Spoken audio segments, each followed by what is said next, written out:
I'm Bart Magera. This is SEO in 2024 Additional Insights.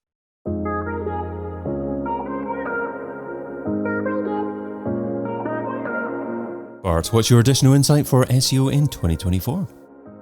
My additional insight in 2024 is that all the answers lie in the SERPs. And if you look into the SERPs and you look into your competitors and slowly start reverse engineering what they are doing, you can get a lot of answers to your problems. Superb. Okay, so no software required. Just look at the SERP and you'll find what you're looking for. So let's maybe focus on the most important answers that you're finding in the SERP at the moment. So what would you say are the key answers that you're looking to find out about? Well, it sounds simple, but it is not simple because there's so many elements to it, and also along comes, your experience and knowledge, and also a lot of the things you hear on the internet from the gurus and the experts. So sometimes it's hard to dissect what is working and what is not, especially when the SERPs are flooded with AI content and all those mass pages. And on top of that, you also see a lot of cannibalization issues. So you might be typing some of the keywords you're trying to rank for, maybe your clients are trying to rank for, and then you scroll down and you see your website ranking multiple pages for the same keywords. So one of the problem is that Google is having a hard time figuring out what is happening because of the sheer volume of the pages, and it takes time to crawl the web pages of your own website and your competitors and to figure out which page to put at the top. And I see this issue is really ongoing. It hasn't been solved. There's been a little while since we've had the last updates, especially the Google Helpful Content update. And many have been trying to fix and sort of recover, maybe employ some recovery plans. None of them have recovered. Some of them maybe have flatlined or been stagnant. Maybe they have seen some bumps, but as far as I know, no one has a clear answer on what is the immediate fix. Yes, you can of course cut down on, if you, let's say, produced a lot of mass pages that are low quality. You can cut down on that. You can focus on internal linking, something I've also been doing for myself and my clients. One great fix for many, for example, for local clients, is that, let's say, they have high volume of pages. Some of them are thin content, low quality, and you can go to Google Search Console. You can run a crawl with Screaming Frog. It doesn't matter. And you can filter them out by clicks and impressions. Some quick and easy wins is, for example, if you have pages with high impressions but low clicks. So you can potentially, in your spreadsheet, you can highlight them, you can move them up. If you have really high number of pages and you see at the bottom of your list, there are pages with 0 clicks and 0 impressions, and you can visually tell, okay, this is like very low quality, thin content, maybe you can delete them. So sorry, for high impressions and low clicks, obviously that's a good opportunity there. What are typically the reasons why that happens? Is it simply not having the target search keyword phrase in the title and perhaps meta description as well? So one reason for that is actually something I mentioned, is cannibalization. It's not necessarily that, but I've talked to Michał Suski from Surfer, and he also mentioned this. As you're publishing content, you might start ranking for some auxiliary, secondary keywords that you originally didn't plan to, and you might have 2 different keywords and the same page is ranking.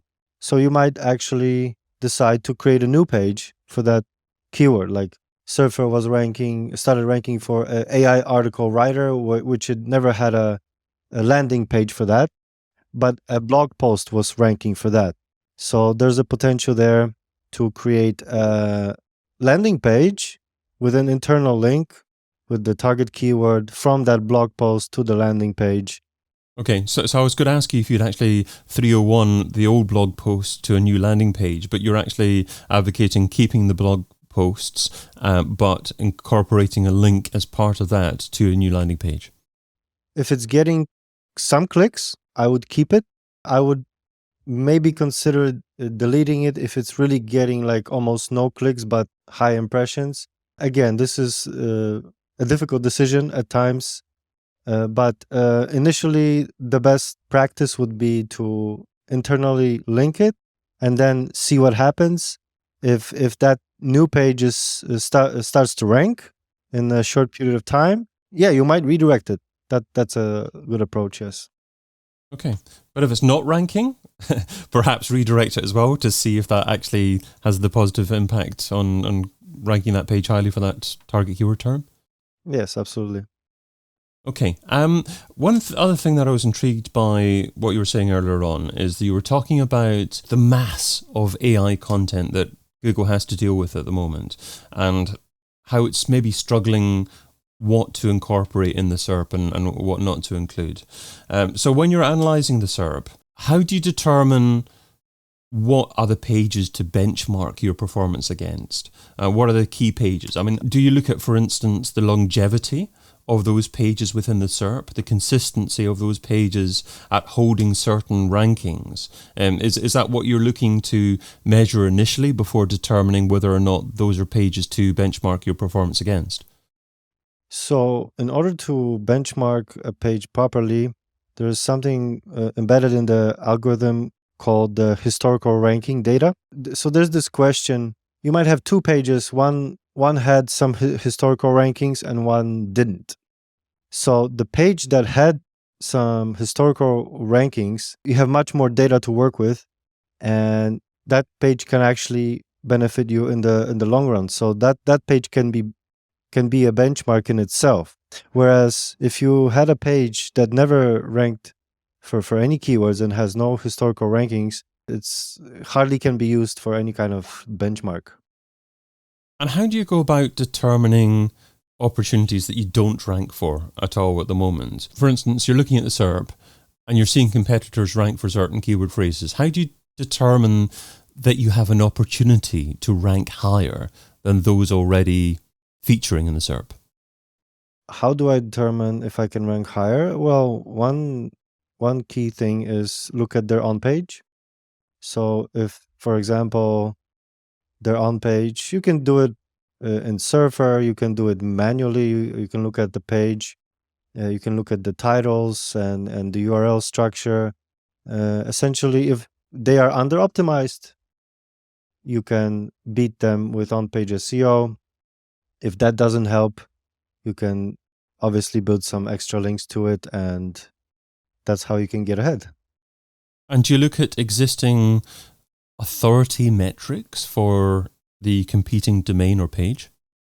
Yes, DR is one of the main metrics I use, and also if that domain has historical ranking data, and if you are serious about your business, you need some significant link power to overtake them. So what does this look like in terms of creating an annual strategy based upon the SERP? Do you conduct a thorough analysis maybe once every few months or every year and then create a content strategy based upon that analysis? Well, it's very individual. Of course, I like to be scientific about it, and some clients, they want to outrank their competitors, but in many cases it's just unrealistic because they have so many backlinks, they have so much content and topical authority that in many cases it would take you a year realistically to outrank them. And essentially using tools like Ahrefs, you can calculate the number of backlinks needed to outrank them, mostly focus on high quality, high authority domains. One thing that's working really well across so many niches right now is digital PR and Haro links. So it kind of makes sense moving on from those shady, all outdated tactics, black hat, gray hat, what you can call them, because especially like we talked about with the advent of AI, Google still values that genuine input, that human input. So that's exactly what digital PR is. Big websites, journalists, big businesses, big domain authorities, they are vouching for you. So these links actually make a difference. So one of the campaigns you could start to catch up with your competitors is a digital PR campaign. So how often should an SEO be analyzing the SERP? How often? Quarterly, yearly, I would say. And you need to pay attention to the link velocity your competitors are doing, essentially, because many people fall victim to treating a website as something not real, and you have to treat it as a business. So you have to make time and allocate resources into link building and content, because that's how ultimately you drive traffic to your website. So maintaining that steady velocity, it doesn't have to be anything rigid, as long as you're feeding the algorithm. Something that Corey Tukberg said, you don't have to have a strict schedule, as long as there is some schedule. Also, the algorithm, you can benefit from the algorithm when you sometimes have an irregular schedule. So there is no right or wrong way of doing it. It doesn't mean you have to have 1 post per day, 5 posts per day. One day you can have 5 posts, and one day you can have 0 posts, and then 3 days later you publish 10. So you can be quite flexible with that when it comes to feeding the algorithm. But over a month, you have to be reasonably consistent with your link building. Yes, absolutely. And how's the SERP changing? What features are you seeing that perhaps didn't exist or weren't as common a few months ago? That's a great question. So Google is a money-making machine. And depending on the keyword you're looking for, the SERPs can look wildly different. Some commercial keywords will display a SERP that looks like Amazon. It looks like a shop built in Google. And also, what is so crazy right now is that the search intent is changing nonstop.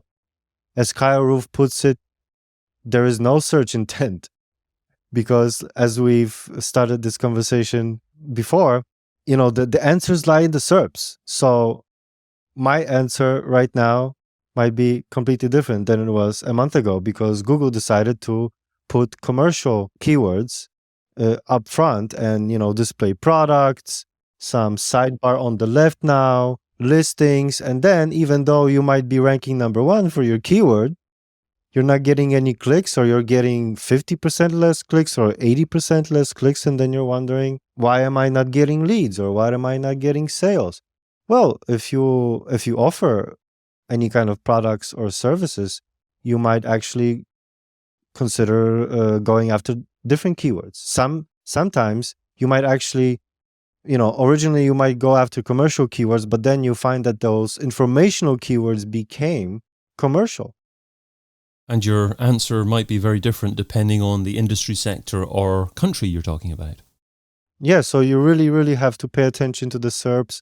I personally scan them every day, and it blows my mind sometimes what I'm seeing, because they just change.